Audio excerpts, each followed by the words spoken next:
I'm lonesome as I can be.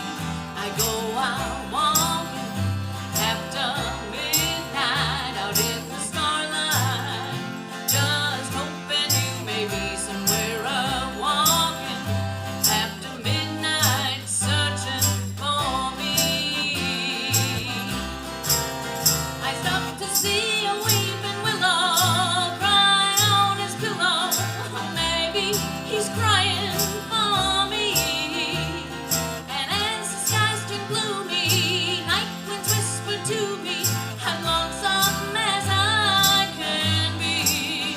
I go out walking after midnight out in the starlight, just hoping you may be somewhere walking after midnight, searching for me.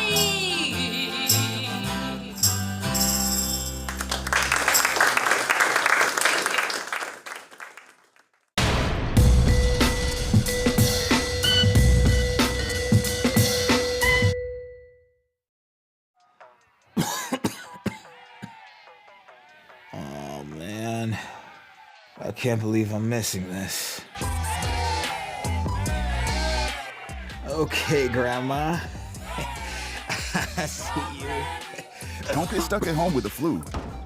A flu shot is the best way to prevent the flu and its potentially serious complications. It keeps you, your community, and loved ones protected. Don't get flu FOMO. Learn more at getmyflushot.org. They say there are no excuses. They say to just push harder. They say to just go faster. But when we're on the field, they don't know what's going on inside us. How hard is too hard? When do we get support? When do we raise our hand and ask for help? We need each other. Love. Your mind. Elmo's daddy listens, and his daddy cares. I do find Elmo's thoughts and feelings when Elmo's happy or scared. I'll take care of you.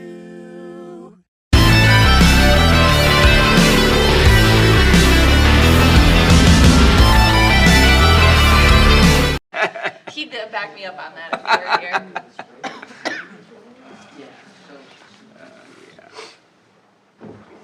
Make sure I shut this off.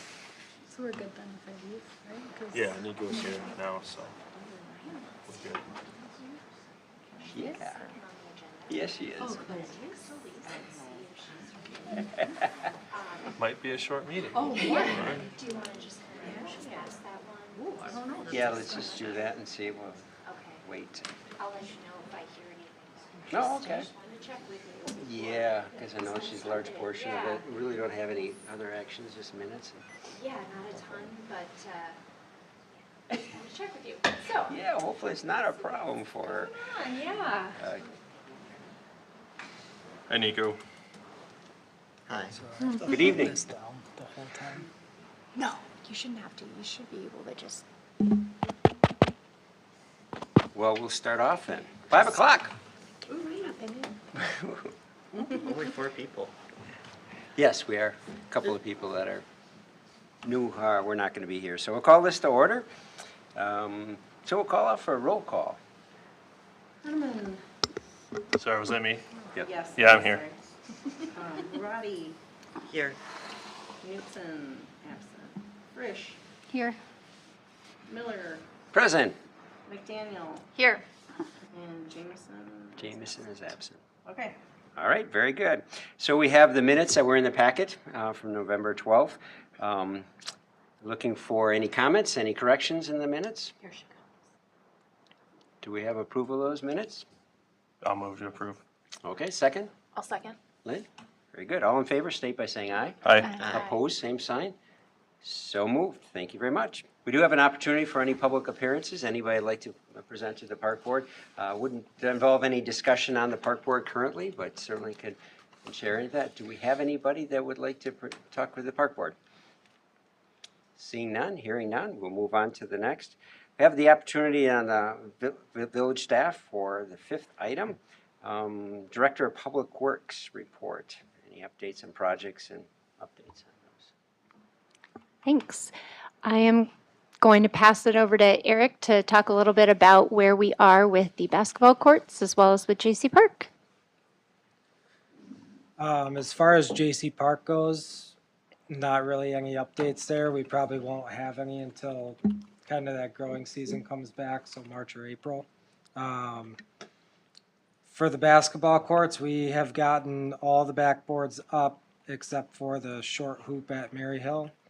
We'll have to do a new back plate for that backboard in order to get that mounted. And then I believe the striping will happen in the spring. So. You got a scoreboard up?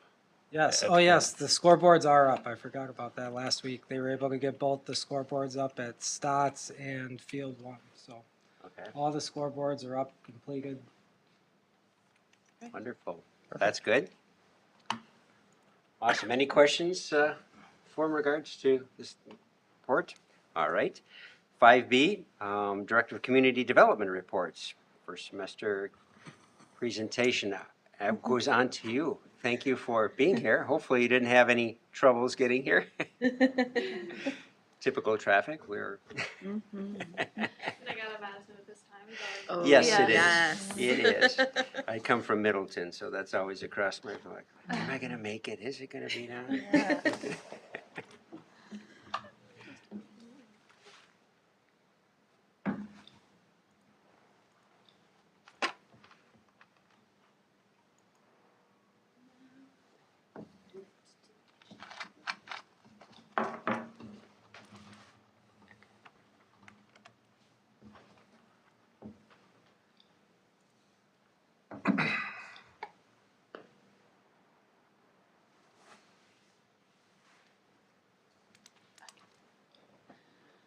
Hi everyone. So this, as a preface, is all analysis. The next semester will be like the actual development of plans, development of like experiential renderings, that sort of stuff. So we're gonna go through today. But this is all like analysis of the parks and opportunities of what we can do with them. Okay. So a little bit about me. A lot of you already know, but I'm going for my Bachelor of Landscape Architecture at UW-Madison, Certificate of Environmental Studies, and then I grew up in Sun Prairie, and I have a lot of interest in conservation and community development, which is great for this project. We're going to go over, I should probably put this closer to me so you can all hear me better. This is just a little overview of what we're going to go over, just kind of context, regional analysis, community analysis, into like precedents, and then there's some spatial relationship diagrams at the end. I do have some comments already on those from some reviewers who came in to watch when I presented for class. So some of those will change, but I'll explain what will change in there. So you guys all know who you are. This is the Village of Oregon, and obviously you guys are a lot of the steering community. Along with like Nature Alliance and Rotary Club. You already know where we are right now, but project site. This is just to kind of frame what we're looking at right now. And I'm probably going to explain more in depth than a lot of you need necessarily, but just in case anyone doesn't know the parks already, this is kind of a just aerial view of it before we move on. There's a lot of issues with floodplain and drainage issues. There's a lot of issues with accessibility, visibility of the parks. And then there's also a lot of problem with, as we encroach on the parks, we want to balance human use and wildlife conservation, as well as improve some of that existing infrastructure and programming that is currently there. So the goals align with that pretty closely, improving accessibility, creating unified park identity, and then developing a lot of educational and regional infrastructure. These are some program elements that I'm hoping to include on the project going forward. There are boardwalks, accessible paths, viewing platforms like birding towers, conservation classrooms, and then nature play areas, and then also focusing on a lot of that nature invasive species control and marsh and prairie restoration.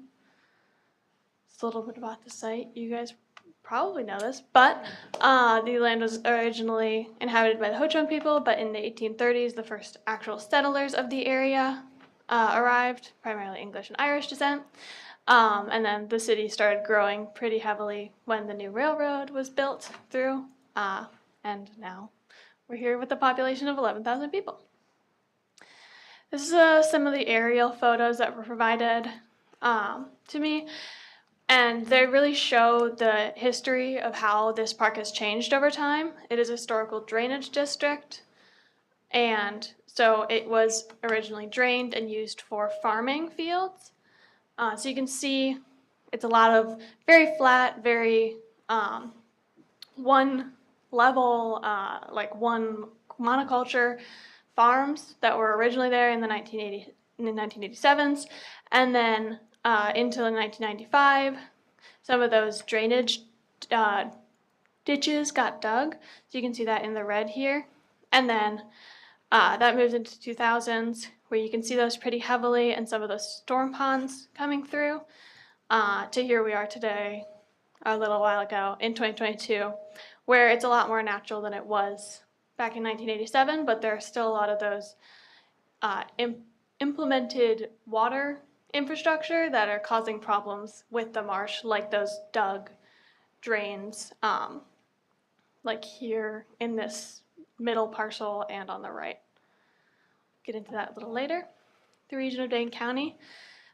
This is hydrology for the site. We are in the Badfish Creek watershed, and the Rock River Basin, which is the larger, so you can see that we're in a smaller section of that where we are right now. But that drainage that I mentioned all drains into the Ohio River, eventually leading into the Rock River and ending up in the Mississippi River. So you can see this little blue dot is where we are now, and all of the water, primarily from around Oregon, is flowing through this site and into those rivers all the way down to the border of Illinois. Overall, Dane County is primarily agricultural. It's over 60% land use. But as you can see, both in the Capstone site and the greater Madison area, there is a lot of built area, which further shows how important it is to keep this area natural. So we'll talk a little bit more about that nature really quick. We're in the Southeast Glacial Plains, which is primarily characterized by wet prairies, marshes, and oak forests. For this site, we don't have any oak forests, so we're primarily focusing on wet prairies and marshes, with wildlife such as native bumblebees, sandhill cranes, leopard frogs, painted turtles. And then in the Southeast Glacial Plains, a lot of that vegetation is primarily characterized by grasses, sedges, and forbs. It's a little bit about the community. 11,676 people, with a highly increasing population. You can see between 2013 and 2023, there was actually a 27.8% increase in population, and that's only growing. So this is a very quickly growing community here. A little bit about the zoning map. So this is more to provide character for other people who are watching this, but many of you know about this. This is the Capstone site, historical downtown area, sort of the character of the neighborhoods, and then this is some of the industrial sites surrounding the park site itself for the Capstone. So nearby key parks, you guys know about this better than anyone probably, but there's Bergamot Park, Highlands Netherwood Park, and JC Park pretty nearby that are all providing sort of different opportunities for people. So if you want to go to play badminton or have a good playground, JC Park is a great opportunity, or just a large grass field is Bergamot Park. But they're all great opportunities for other play, so the Capstone site is really important to keep as more of a natural area, especially there's a lot of habitat fragmentation, especially as a community grows, the community expands, knocks into a lot of those green areas. So you can see this is one of the largest cohesive zones for an environmental corridor that exists in Oregon. And so that's really important for the wildlife that currently lives there. These are all wildlife. All these photos are ones that have been spotted in the park. and have been recorded on iNaturalist, which is a site where you can just post animals and bugs and everything that you see around there. So these are all ones that have been spotted around the site. And then obviously there's a lot of invasive species currently on the site, so that needs to be managed because a site that is natural but not managed tends to just turn into an invasive species mess rather than the goal for it to actually be a wildlife restoration area for native plants and native species to thrive there. So currently there's a lot of issues with hybrid cattail, reed canary grass, and Amur honeysuckle, primarily from what I've seen and from what I've heard from some community members. So a little bit about the site. There are 6 parks in total, so 170 acres of conservation parks. But for this project, I've been primarily referring to them as one larger conservation parks, the Conservation Parks of Oregon.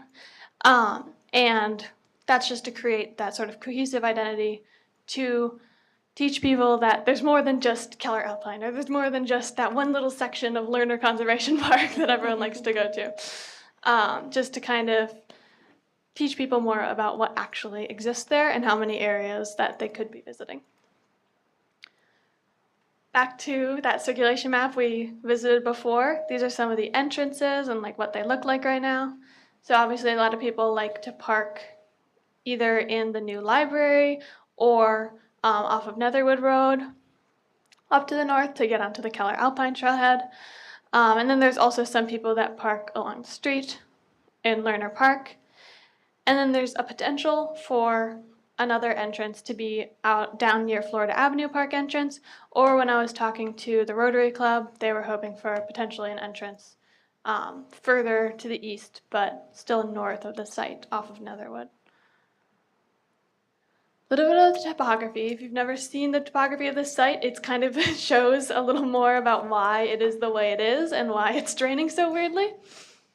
There is a lot of existing controlled drainage and grading over to the west of the site, with it being that farmland right now and the park. And the library, not the park. And then there's also a lot of these drains where, as I said before, these low points that have been dug ditches, these actually lead down this way along this river, and that's what leads into the Ohio River. But it kind of shows there's a lot more natural topography over to the east of the site versus more controlled because of the man-made aspect of it being so close and so heavily farmed. It's a little bit of the soil, which also pretty highly explains why all those houses off of Florida Avenue had to be demolished. If you see, it is like, I don't know if you guys know, but Elise lives over here. Her house is just in the next soil over so that they don't have those flooding issues, but you can literally see this is called otter silt loam, and it is one of the main flooding soils. It really does not drain well at all. You can even see that visually on this map, but that was where all those Florida Avenue homes were sitting, on that soil. And so this is really important to take into consideration when moving forward with this project as to what areas can actually be built on, what areas can even have paths crossing through them so that they don't sink or flood. So this is sort of a soil analysis. All of the soil on the site, however, is silty clay loam and silt loam, which are both notorious for flooding and being poor draining soils. There isn't a soil on the site that isn't that. So that is a bit unfortunate, but is a reality we have to work with when working with a marshy area. So quickly going over some opportunities, there's that constraints over to the right, as I was talking about with a lot of those marshy, bad draining soils. There's opportunities to create new infrastructure and new restoration areas over to the west of the site where there's currently farmland, and some opportunities behind the library where they were hoping to, in their original plan, had been hoping to do more outdoor infrastructure, such as like conservation parks or nature play areas, as well as along that larger trail and in Lerner Park. And then we'll move into just a quick precedent review. This is a couple of places I looked at to bring some information and context into the site we are here. I have Cherokee Marsh Conservation Park in Madison, Shirley Chisholm State Park in Brooklyn, New York, and then Kirkjärvi Flood Park in Espoo, Finland. I was talking to one of the reviewers who came to the project about Kirkjärvi Flood Park, and apparently Espoo, Finland is a primarily marshy soil, so they have a lot of really good precedents for how to deal with still having infrastructure and still having communities be able to work with the land that they're on while still preserving a lot of those floody areas. So I'm looking into that a little bit more. But this is one park there. You can see in this right image, it does flood pretty heavily, and this is what happens when it floods, but it's still like a usable park. They designed it to still allow people to use it even when it's flooding. And that is something that is important, while the marshes here in Oregon don't flood quite as visually. If you actually go out and walk through them, you tend to start sinking. So that's really important to keep in mind, that even though it might not be as visually flooded as this one is, it still has that lack of accessibility to actually walk out into those areas. So here's the framework plans I was telling you about. Back to this. So my first framework plan, there are two of them. My first one is a vision for ecology and connection. So this one focuses more on the ecology of the site and connecting the site. I have gotten some comments already about having more circular trails and having like shorter trail areas, so that we can have like potentially like another trail here to allow people to do loops, especially for people who might just want to go on a short walk around and don't want to go through a whole trek. But allowing for those differentiations in circulation. So that is something I will be adding, but you can see here there is some, kind of moving into seeing these in photos, but there are some infrastructure added, like boardwalks, birding towers, and nature play, but it primarily focuses on educational signage and restoring the ecology of the site. You can see the focus areas for the prairie restoration focus and the marsh restoration focus, where there's the most issues on the site.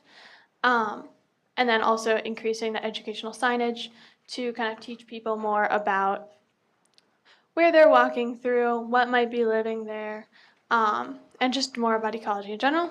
And then there's also one which is called Pathways to Connected Communities. This one focuses more on the community aspect and has a lot more programming to it. So it has like it has a couple of proposed items that are larger that I know some people don't want, but a lot of people still asked for, such as a pavilion with bathrooms potentially, picnic areas, nature play areas, still birding towers, a potential for parking down here. I'm still looking into if the soil can sustain it, but that is a potential down there. Or if it has to be something like gravel, still a potential for having people to enter the site from there, and then some more nature play areas over here. But it all focuses, you can see the proposed pathways are those red and brown areas, just to overall connect the site as a whole, because there really is no way to get from the east to the west of the site as it currently stands, and that's been a big point that a lot of people want. This is sort of some photos of what that could look like. So yeah, just a little comparison really quick. The current site has 3.14 miles of trails, with 33% of that being permeable and 67% being impermeable. Ecology and Connection focuses a lot more on permeability, so it has 48% permeability with 4.05 miles of trail, and 60% more programmatic elements than currently exist on the site. And then the Connected Communities has a little less permeability, but a lot more accessibility focus, with 4.05 miles of trails and 180% more programmatic elements than currently exist on the site. Going forward, we currently have a community survey out. I've read some of the responses to that, but it's still out until December 20th. I'm presenting here right now, so obviously this was my presentation. And then collecting that feedback that I've gotten both from presentation and from here today to revise the framework plan and move into the next semester. thank you all for listening. Wonderful. Thank you for sharing that. Comments from the park board? Good job. It's impressive. Lynn? I have a question. Like Jamie said, fantastic. This is wildly more than I could have imagined we would get, and we're only halfway through, so that's really exciting. I guess the question I have is, from the background information, that lower, I guess we'll say southeast corner, I don't know if you can pull up the, just go the comparing concepts one, if that's possible. I'm sorry, I made you go way too far. The potential parking. So I'm looking at the connected communities option. Yes. How nervous are you about putting something in that area where the Florida Avenue houses used to be, where we know those soils are really delicate? I noticed that you have a path in both plans through that area, but I'm also super nervous about that area because clearly it hasn't sustained a good amount of infrastructure. Yeah, so there's a lot of different things we could do with that, but because it's not trying to build a building, but it's trying to build more of like a platform for people to physically be able to park cars on, it's not as much of a concern as it would be if you were trying to build a house, especially if that house had a basement. But there are a lot of different things I could work with that. Obviously, there are some that would be more permeable that would allow for that to exist even if it did flood, or even if it did have those soil drainage issues. So if you were to make that like a permeable parking where it's more of like a temporary parking spot that isn't necessarily used all the time, but is still like an entrance to the park, such as like a gravel parking lot, that could be one solution if we're nervous about pavement not being able to be maintained there. Okay. I have a professor that I've talked to about it a little bit, but he's not technically a professor for the first semester. He is only for the second semester. Okay. We have like 2 professors that oversee our project in the second semester because he does more of that like grading and he runs the grading and drainage class and like the details course where we do like construction details. So he'll be able to talk me through that sort of stuff. And if I were to propose it, it would be one that could actually work in the site. Okay. Great. Excellent. Anything, Nico? I got a few comments. Awesome, again, I think that's wonderful. I like that you got a nice history, consolidate all that history so we can see what's happened in the last 20, 30 years. So that's the easiest part. I really like that aspect about how it's been attempted and move forward. The aspect of the Florida, I drove by there when they were riding canoes through that area and like, this doesn't look good. And so watch the water rushing through the Badfish Creek pretty extensively. I think the connection from Lerner to the west is awesome. That's a key. We had an event one time that we could actually go into Lerner during winter, and it was really kind of neat. So I decided it's a good chance to kind of walk around, and then I broke through the ice, and that was not such a good thing. So I got a wet foot, but no injuries. I'm just kind of curious about where you said the Rotary and going north, from the east side going north. What's the likelihood of doing something in that direction to maybe even make a larger path through that overall? I think there's potential to do that. I think the reason I didn't do it initially is because I don't think that it'd be a great parking situation up there, but it could definitely be a connection in terms of like a path going north. But it would probably just be a larger trail network than it would be another like actual area for people to enter the park from. They would probably still park off of that Netherwood parking lot that currently exists. Parking from there, but and walking from there. So the actual path itself is definitely feasible. But one of the reasons I didn't put it right now is because that would probably need to be more boardwalks. That's what I was anticipating, and that makes it more expensive, more challenging to do that. I like your statement as well about permeability and non-permeable spaces. It's a large component. You do find certain glaciers, Ed Trail, a lot of that is not paved. It's just with a kind of a walking path. I've been on many of those. Is there a reason to go one way or the other? Is it because of the volume of traffic? There are a couple reasons. Obviously, volume traffic is one of them. Maintenance can be almost more and less. So obviously, the trails have to be redone every once in a while. But like mowing mats, if you're doing mowing, that has to be maintained pretty regularly. So they do have different amounts of maintenance, different levels of maintenance. But another aspect is the accessibility. So for people who maybe have issues with walking on uneven surfaces, having permeable paths can be done with flattening them and having like crushed and pounded pavements. Those can still be done, but they do require a lot more maintenance than just, let's say, like a gravel path would. So a lot of that is the accessibility factor. It does make it more accessible to the public, but it obviously also reduces the permeability of the site and increases runoff. Yes. So there's pros and cons to both. Oh, great. I appreciate you sharing a little bit more about that. I love how we put it all together and look forward to more of your insight. And Andy. I just have a real quick question. First, Morgan, thanks for coming again tonight, and thanks for putting this together. I look forward to seeing what you put forward, kind of going a little deeper next semester. I guess my only question has been, as far as like survey responses so far, what has that feedback been like? I mean, have you been getting like a good number of participation in the survey, or is it still kind of lacking where we need to tell people to do it yet? There is, last I checked it, there's a pretty good number. I haven't checked it in about half a week or so. So when I was checking it, it was near the beginning of when it was put out. So there wasn't a ton of responses. I would have to check again. That's okay. To tell you. Yeah, no, But there is a lot of responses. There's some very positive, some very negative, of course, as there always is. It's definitely one of those, as I was filling it out, it's definitely one of those where you have to be committed Yeah. to, you want to see it through. I mean, I'm curious how many people started it and then kind of looked at the clock and go, nah, I don't have time for this.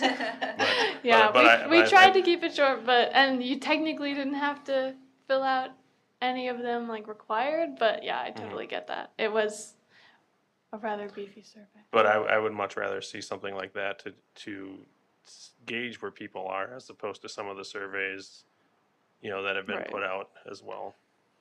Yeah, you don't always get as much information if it's Right. just ticking a button. People have a lot more to say. So is the outdoor classroom, was that, did a group want that, or? There is currently one on the site Oh. in Lerner Park.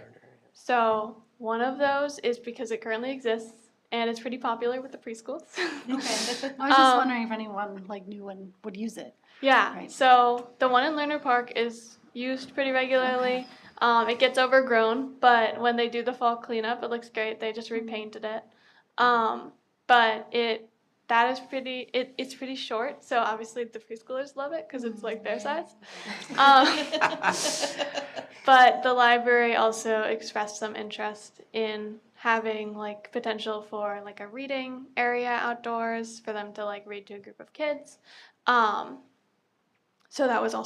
that's why I put one over near the library, because they expressed some of that interest. And Elise had mentioned that in their initial plan, they'd actually put that in there, but it didn't end up getting done just through while they were finishing the library. Yeah, well, I was thinking it might be nice for rental too, for like a kid's birthday party. Yeah, You want a tie-dye or something, have everybody outside? Anyway, that's just curious. It's also great for the youth to help out in some of the cleanup, so the Rotary doing something else to be able to see it and find that it's available. So any awareness of the parks is always great, So when it gets overgrown, people are intimidated by it. Don't necessarily do that. Any other comments from the park board? I think I just have, for what Lynn said about the parking lot, or the question that it could be like a temporary parking lot or a permanent, like, it seems like it would make sense to do a parking lot if it'd be permanent, right? Versus not knowing if there's it would gonna be be a parking lot or not, like underwater. Yeah. Like, I don't know if you have to know that now, or we just a thought that came to mind. Yeah, it's more of just the inclement weather. It would be less ideal Oh. than like a pavement where it could be well, like. So it's not like all shoveled. spring it's gone. Right. No. Okay. It would be accessible for most of the year. It's Okay. just not as easy to plow something that's like not Oh. paved. Yeah, the reason why I'll bring it up is parking is a bit of a sticky subject in the village. We care very deeply about our parking, apparently. And I'd rather not have something that we have to close. You find that people will complain about something they aren't allowed to park in, regardless More of whether than they were planning on non-existent. parking in it. Yeah. It's just the nature of not having it, I think. And so I'd rather not have it than have it be closed for a good amount of time and then people are frustrated. Yeah, I'll have to look into that more next semester. Totally. And if it's like doable, then Yeah. we can do it. And if not, that's why it's a potential. Potential is great. I like the idea of that path too that you were talking, or the one going. Yeah, I think the path North. would be good to do even if there isn't parking there. Because, I mean, it did used to exist with Dega and DiMaggio. It used to have that playground in Dega. I don't know if you know about that, but there used to be like a metal playground that was in Dega Park. It was like a women's group. I don't remember exactly the name of them, but they kind of maintained that, but eventually it fell into disrepair and got removed, and now the bridge is kind of falling apart too, so nobody really goes over it. But yeah, I think it would definitely still be good to include that even if the parking doesn't exist. Awesome. Morgan, thank you very much. Appreciate that. It's really valuable for all of us to be able to see this and putting the efforts into it. So good luck as you get to finish up the semester and move on to the next semester. So thank you. Appreciate that. Thank you. Thanks, Morgan. So I'm having technology problems here, so moving on to the item 5C, the Recreation Programming Coordination Report.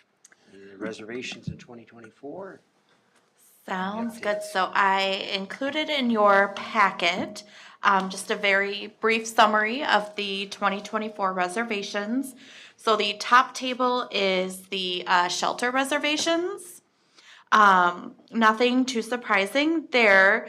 So I think the only big standout was that all of the Waterman Triangle Park reservations were all no fee, which it was either an instance where it was the village paying itself for Sounds of Summer, or we don't charge the community band for use or the VFW. So it tends to be used by a lot of organizations that fall under the no fee category. And then same with, Kaiser Park. We get a lot of OSD reservations there, a lot of scout groups. Actually, scouts were kind of in all the shelters this summer, which is fabulous. We love to see that.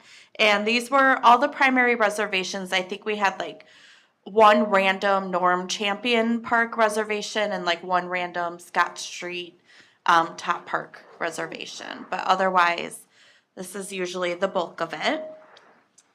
And then down to the athletic organizations. So the three, and I completely forgot lacrosse, I apologize.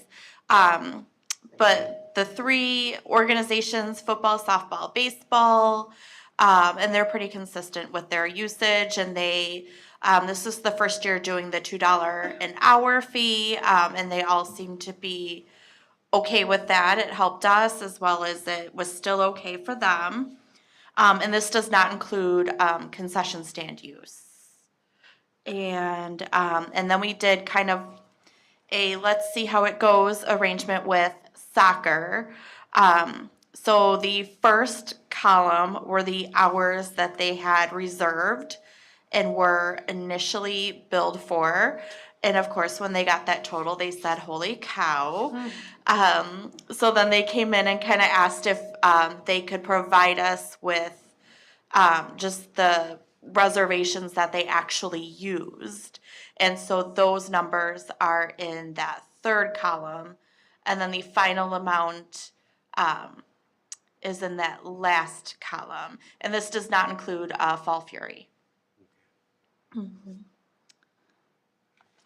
Any questions about? Appreciate you putting that together. It does You're does so help out. I welcome. guess the question is, can we look, is there a possibility to look for more reservations, you know, start making it aware that other people and Yeah. families, you know, beyond the sports organizations and, you know, likely other people are using the spaces, not necessarily reserving it because there isn't anything else going on. Absolutely, yeah, and hopefully we can add some more shelters, because I know some weekends they're all booked, and it would be great to have a couple of extra options, so that would be great. I have a couple questions. Yes.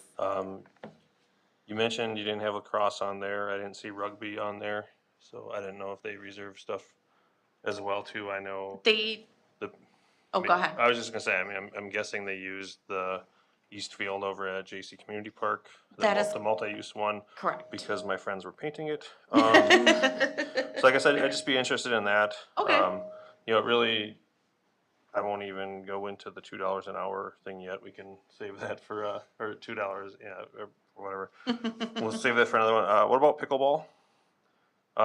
You know, I don't know. I mean, obviously, I think there were reservations for that as well. Oh, gosh, yes. Does the pickleball club, you know, whatever. So I guess curious about use for that, how that went, and then as well, you kind of mentioned concession stand use, but how did that work this year with their deposit and everything else and people using it? I guess I'd just like to know, with this being the first year, how things went. Yeah.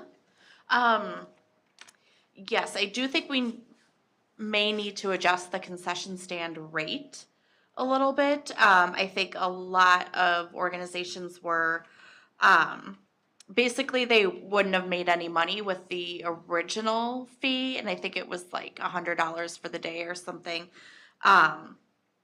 So I think we adjusted it to just an hourly fee. I believe it was $10 an hour, and that helped, especially because there were a lot who just wanted like a couple hours here, a couple hours there. And it sounds like it was successful for those who were using it. And I know from our end, like it was left very clean, like it was, you know, whenever we asked for people to clean it out, they did. So I think, and it's been really nice, especially on, I can speak from experience, on a Saturday morning when your kid has baseball and there's donuts and coffee. So that was really nice. But yeah, I can get you specific numbers and who used it and whatnot. Great. Pickleball, lacrosse, rugby, and then concession stand. But yeah, pickleball courts, I can tell you they were crazy busy. If it wasn't the community pickleball, the community open play, I believe it's called, we had a lot of bigger companies reserve the courts for like team building exercises, and with JC Park being right there, they were able to do like pickleball and then like a team dinner. Actually, the high school used it quite a bit as well. They were able to incorporate that into their PE classes, and it worked out because it was during a time it wasn't in use. So that was, they said the kids loved it. But yeah, it was rather busy, the pickleball courts were. I'm glad I don't live near them. Any other comments? Thank you for the reservation updates. You're welcome. So the software update, C2. Yes, I've got another update for you. So I had mentioned earlier that there was the one civic rec program that I was hoping to purchase and implement. And I sent the breakdown to Martin and Candy, who are going to try to haggle a little bit. And Candy noticed a lot of overlap between what the village currently has and what this new module was presenting. So she and I have been working for the past few weeks with what is existing and what the village currently pays for, and it appears as though it will be adequate. So therefore, we will not be purchasing a new reservation software system. So stay tuned. We're going to use what we have. It should, I mean, there were a couple drawbacks, but again, I have nowhere to go but up. So, but yeah, so far it's been great. So yeah, so stay tuned. I'm still inputting everything. That will take me a while, but hopefully at January I can have a more specific update as far as how to get your reservations in. Awesome. Questions? I have one more question. Sure. Just because you said the software to do it, obviously there's a cost that's involved with having that software and seeing what the reservations were. Mm-hmm. Did the reservation fees coming in get anywhere close to paying for the year use of the software?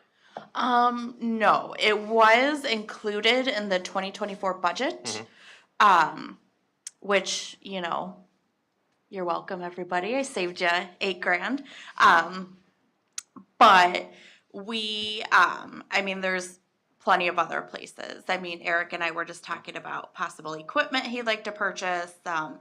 It would be nice to free up that money for other uses. But I hear what you're saying. It would cover maybe the maintenance fee, but not the initial upfront fee. Sure. I mean, I'm not saying that having a reservation software is a bad thing. No, that's okay. But it's just obviously trying to find, even if it's cost neutral. Absolutely. With it, and that can be a discussion for the spring. Okay. Any other questions, comments? Thank you, Leanne. You're welcome. Item 6, unfinished business. Nothing on the agenda for any unfinished business overall. We do have on item 7 a variety of some new business, discussion recommendations, village board about JC Community Park batting cage project. That would be something that we could address in the future. Discussion of the village dog park operations and enhancements, so some of the things that we might consider in regards to that as well. The third item, upcoming meeting dates, the 14th of January and the 11th of February. I'm just looking at that now. I realize that how early that is. I know I can't make that, as I realize I have a conference that I'm not going to be able to make it for. So we want to look at either Dave filling in as vice chair, otherwise potentially looking at something different.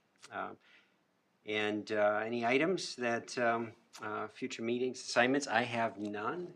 Does anybody in the park board have anything that they would look at doing? Okay. Give the opportunity for the park board to just make any comments or, yeah? I think baseball's here to discuss the batting cage project. in JC Okay, I was Park. kind of thinking at the beginning of it, so. Oh, no, I'm sorry. Okay. If you come on forward, if you could identify your name and where you live, that would be awesome. Yeah, thank you. So my name is Ryan Stace. I'm the current president of Oregon Youth Baseball. I live at West Rutland Road in Brooklyn. Okay. So first, I just wanted to start with kind of a thank you. I think I was here about a year ago talking to the Parks Board about the dugout project at Kaiser Park.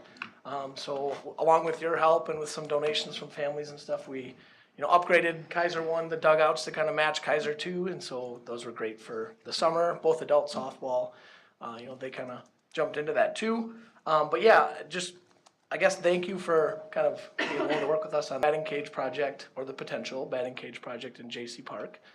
So last year, youth baseball had 550 kids that participated. Youth softball had 230 kids. So we're nearing that 800 kid mark that are using baseball, softball fields around the community, JC Park included. Looking at bringing tournaments, bringing teams and people into town, and a major piece in that is getting batting cages. Okay, so to make that park desirable for teams to travel to Oregon and kind of stay in the community and play here. it's kind of an important piece, both for kids and practice of our own kids, and then just bringing people into town for that. I know last year when I was hosting games in J.C. Park, nothing but compliments, right? Wow, what a great park, what a great facility, this is awesome, right? So we're just trying to kind of continue to improve that, right? So J.C. Park is great as it is, and then I met with softball. Chris is here behind me from softball if we have questions for him eventually. But we just kind of were proposing this batting cage project. So essentially what baseball and softball came up with together is that we would cover the cost of the batting cage project with hopefully some community partnerships and some industry, and kind of been working with some local businesses to kind of help provide some of the labor and or some of the materials at a cost that our youth organizations can afford.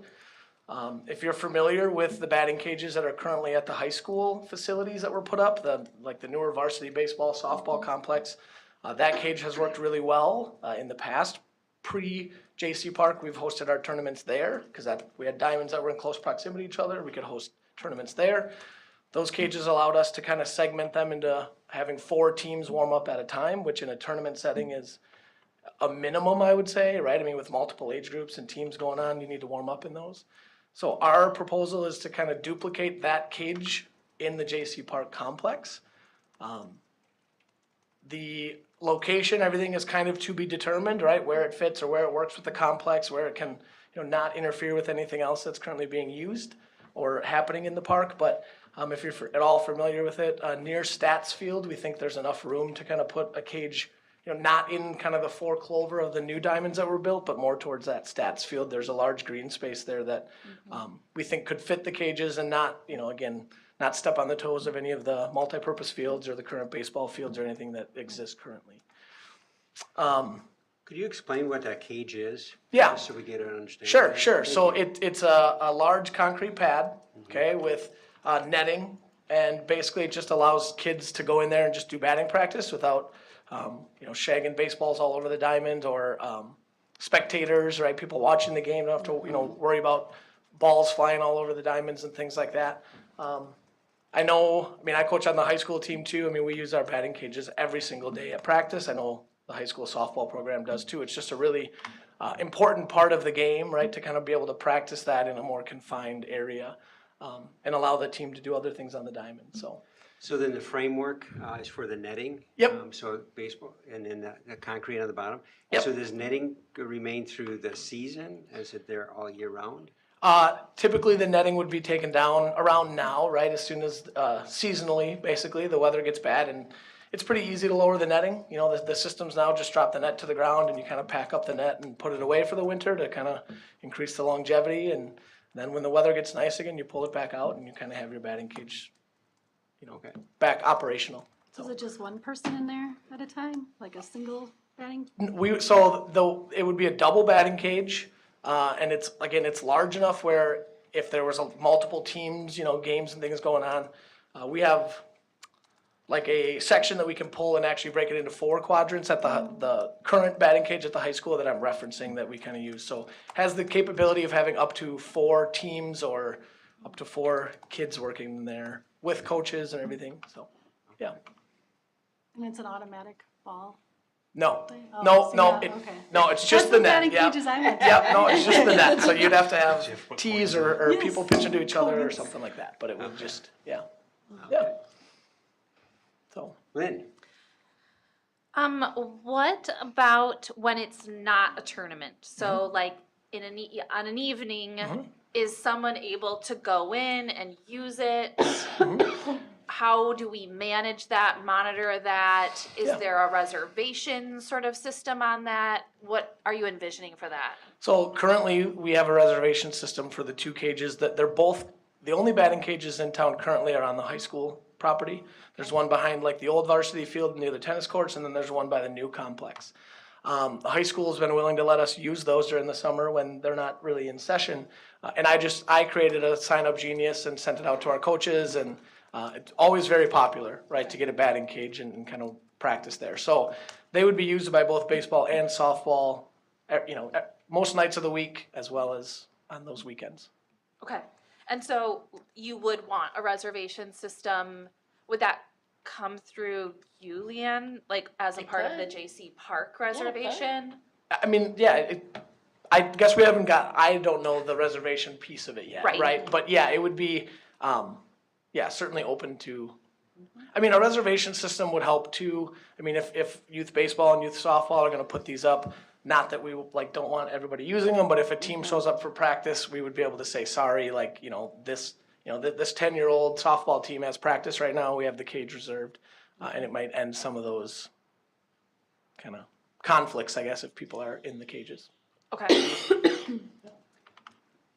Would we need to go back to the designer of the entire park and get some advice in regards to that, or is there an expense associated with that?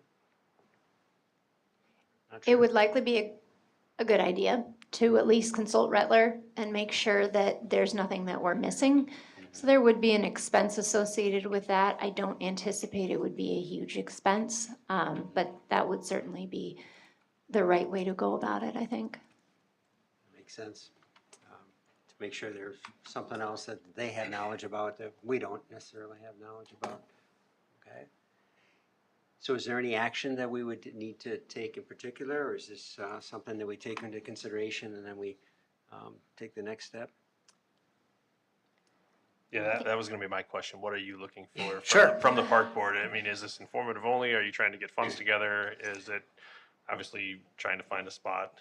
Yeah, I mean, number one was, I know you guys were kind of involved in that J.C. Park, and I certainly wanted to express the thanks that park has been and just the gratefulness of that, right? I mean, we're using it a lot.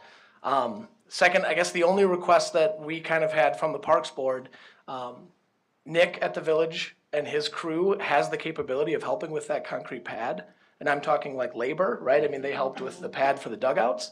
That would be a large expense if we outsourced that. And so depending on the timing, and I don't want to speak for Nick, I know he's not here, but I've had some conversations with him. He's confident in his ability to help with that step of it. And so that would be really the only request, is that, maybe the blessing of him and his crew to spend a couple of days. It's not a super long-term project, but just helping with that concrete pad for those cages. The rest of the financial burden from the project would, youth softball and youth baseball plans on covering the cost of the netting, the cost of the poles, the cost of all the stuff to put that up.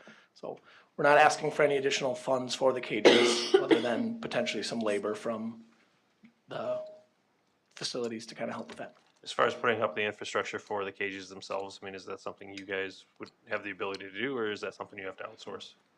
No, we would have the ability to do that, yeah. Okay. Yeah. Okay. I think that would be the appropriate thing, is that we can ask staff about reaching out to Rentler and make contact with them, to see if any guidance and any advice in regards to that. And then likewise, find out about how to construct it, make sure we're doing it right, so that we don't have any challenges with that, or something that's not appropriate or not long-lasting. Certainly want it to be safe and want to make sure it's lasting overall. Lynn? Yeah, I would have two requests if possible. First, I'm not a baseball person, so if we can get an image of what this looks like, I will certainly go and look at the high school one, but I think helping us understand what it would look like, because if we're talking about between Stotts and the current baseball diamonds, that's kind of an image spot, right? Like people who are going to park in those parking lots are going to see it right there. And I want to protect the way that the park looks. We get a lot of comments about that. And then, I mean, I think that this board could make that decision, but I do think that the village board, at least being aware of a change to the plan of J.C. Park, might be helpful in case they get questions or we get questions about why something has now been added. I don't, again, think that they need to weigh in, but just as long as we have that awareness for the village board. Yeah, that makes sense. We can get some of that together, because likewise we want to identify what the cost is. But then the second question for staff is who's ever making the determination if we're going to invest the staff to do this work, and making sure the leadership on that understands that some of that's designated by that's not necessarily the park board, making a guidance on regards to that. So I think that would be the two items, if we could check into that. Understand it's a resource to build it, or to develop and utilize the space. That's the reason why the storage space came in, Didn't need a storage space until you have a baseball facility for that overall. Does that make sense? Any other questions? Really appreciate you coming forward and bringing that forward. Chris, thank you for being here as well. Yeah, Appreciate yeah, thank you, and let me know if I can come back to a future meeting if there's any other questions, or, I can bring some images of the current cages that we're kind of proposing. And, we did reach out to the same company that installed those 8 years ago to get our quote, right? So, we liked the work they did. We said, we want to, mock this. So if that helps at all too in the process, so it's not just we're kind of, winging it. We contacted them and said, what can we do to kind of recreate these, so. Yeah, staff didn't like it when we just kind of do-it-yourselfer type of projects. It doesn't work out so well in the village. Excellent, thank you very much. Thanks, Ryan. So then, kind of moving back in the dates, we'll have to look at the February, what regards to do that, make sure we have a quorum in regards to that. Leave it up for the park board. Any comments, any things that they'd like to share? Nico? Nothing? Lynn? I just wanted to give another quick shout out to Morgan and the work that she did on this. I think this is a really great way that we're creatively using the resources that we have for the village. It feels like it's been a good decision for us to partner with you and get some of your insight for a low cost. Sorry. Right. Thank you, really. Andy? Eric, I forgot to ask this when you were doing it. I noticed there were a lot of trees. Well, maybe this is more for Lauren, but a lot of trees in the dog park that were finally cleaned up. Obviously, people notice when there's a big pile of stuff being moved. Can you just touch on that quickly? Yeah, absolutely. So, Nick Hack and his staff were able to go out. The trees that were taken down were in pretty rough condition and judged to be public health hazards. Yeah. And so they did come down purely really for safety reasons. So. That was all that stuff that kind of got mangled in Correct. earlier in the summer. Yeah. Yep. Okay. Thank you. Judy was not able to be here, but she did want to recognize that the Friday night event went awesome. Accounting 450 people were there. I saw OCA picked up on some of the music, Sound of Music, Sound of Academy of Sound was singing, had a choir out in front. I think it went about awesome with Santa being there as well. So she just wanted to recognize it was a great event and brought a lot of people out. Maybe it helps with good weather. That makes a difference, but that was the only other comment. That's what our park should be used for, is getting people out and recognizing the parts and bringing people together, so awesome. Other than that, I'll call for an adjournment. Lynn, you got a call for that? Do we have a second? I second the motion. Thank you, Nico. All in favor, state by saying aye. Aye. Opposed, same sign. So moved. Thank you. See you in January. Happy New Year. Yes.